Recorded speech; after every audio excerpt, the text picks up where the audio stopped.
Elle avait toujours été comme ça. Dure. Froide. Intransigeante. Dans la maison familiale aux murs impeccablement blancs et aux meubles rangés au millimètre près, tout était sous contrôle. Sauf Clara. Clara, la fille qu'elle n'avait jamais vraiment désirée, qu'elle avait élevée plus par devoir que par amour, et qu'elle avait toujours tenue à distance, avec des remarques piquantes, des silences méprisants et des sourires figés. Clara avait appris à marcher sans faire de bruit, à parler sans déranger, à respirer sans prendre trop de place. Dès l'enfance, elle avait compris qu'elle devait mériter sa présence.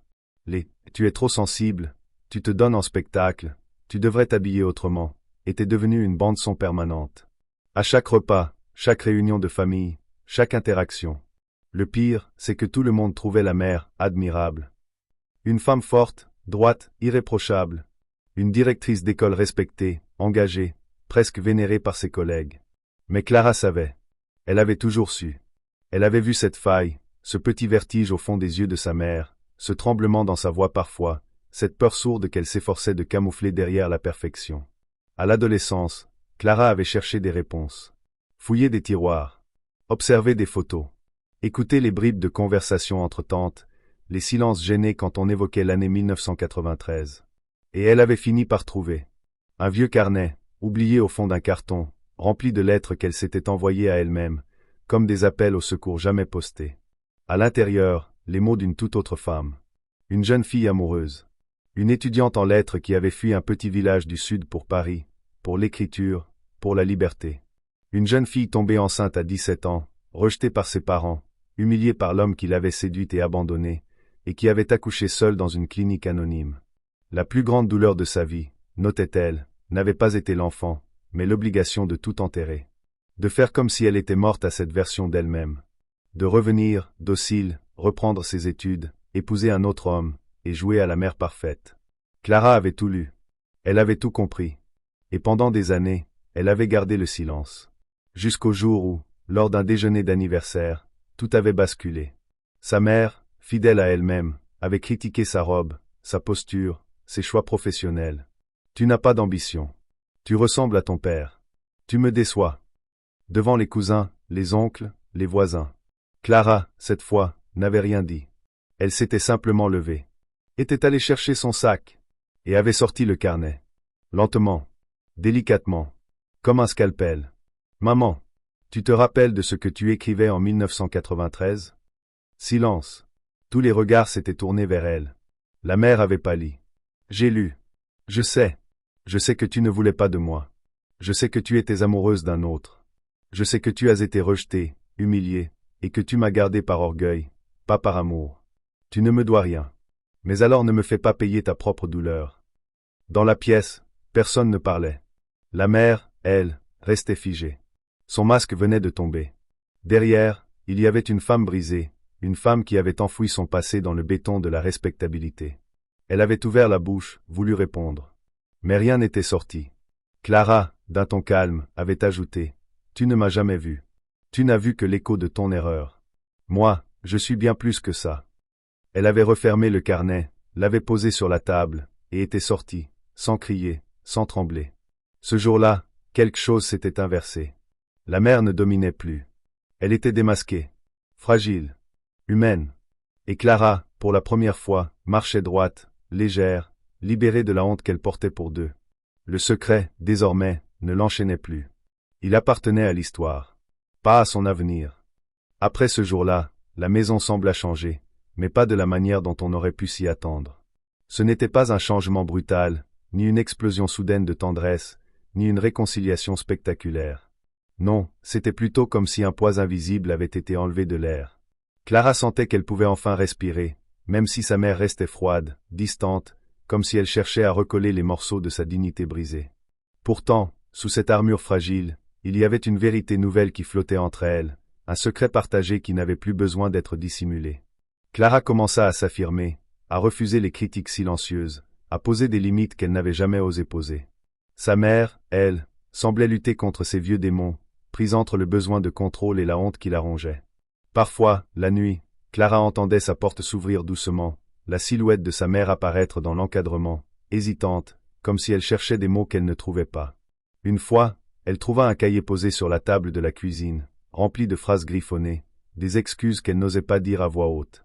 Ce fut la première fois qu'elles communiquèrent sans se parler, par des mots écrits qui ne demandaient ni courage ni fierté.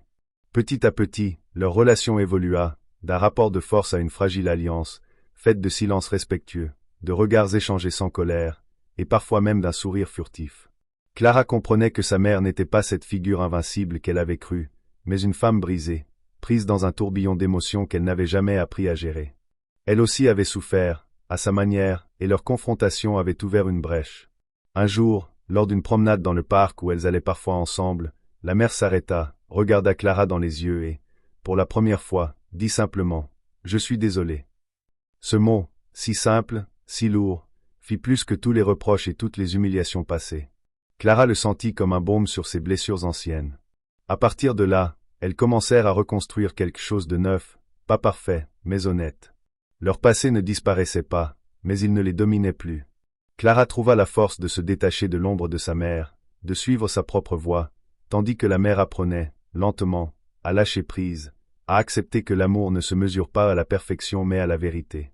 Leur secret partagé, ce passé enfoui qui avait failli les détruire, devint finalement un lien fragile, mais réel. Une promesse silencieuse que l'on peut toujours renaître, même des cendres les plus froides. Mais même avec cette paix fragile, quelque chose résistait encore. Ce n'était pas de la rancune, ni même de la peur. C'était plus subtil. Une sorte de méfiance inscrite dans les gestes, dans les silences prolongés, dans ces instants où l'on croit que tout est réglé alors que tout est simplement mis en veille. Clara, même en marchant plus droite, même en s'émancipant peu à peu, gardait cette crispation dans la nuque quand sa mère entrait dans la pièce. Il suffisait d'un mot, d'un regard un peu trop appuyé, pour que tout redevienne comme avant. Et pourtant, elle faisait des efforts. Les deux femmes tentaient une cohabitation nouvelle, mais entre elles subsistait le souvenir de l'ancienne guerre, comme les cendres d'un feu mal éteint.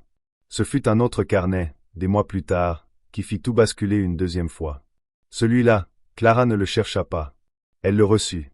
Dans une enveloppe beige, sans nom d'expéditeur, déposée dans sa boîte aux lettres un matin pluvieux. À l'intérieur, des pages plus anciennes encore. Un journal intime jauni, daté de l'année 1991. Avant sa naissance. Là, elle découvrit autre chose. Une autre douleur. Un autre secret. Sa mère y parlait d'un amour interdit, d'une passion pour une femme plus âgée, une professeure d'université, une histoire qui s'était brutalement terminée après une dénonciation anonyme. Le nom de cette femme apparaissait plusieurs fois. Clara reconnut ce nom. C'était celui de la marraine d'un cousin, une femme que sa mère avait toujours traitée avec froideur, comme si elle ne l'avait jamais connue. Et soudain, les pièces s'imbriquèrent. Ce n'était pas seulement la maternité précoce qui avait brisé sa mère, mais la perte de cette femme. Cette rupture-là avait été la véritable fracture. La grossesse n'avait été qu'une conséquence, un dernier geste désespéré pour effacer ce qui l'avait rendue vulnérable.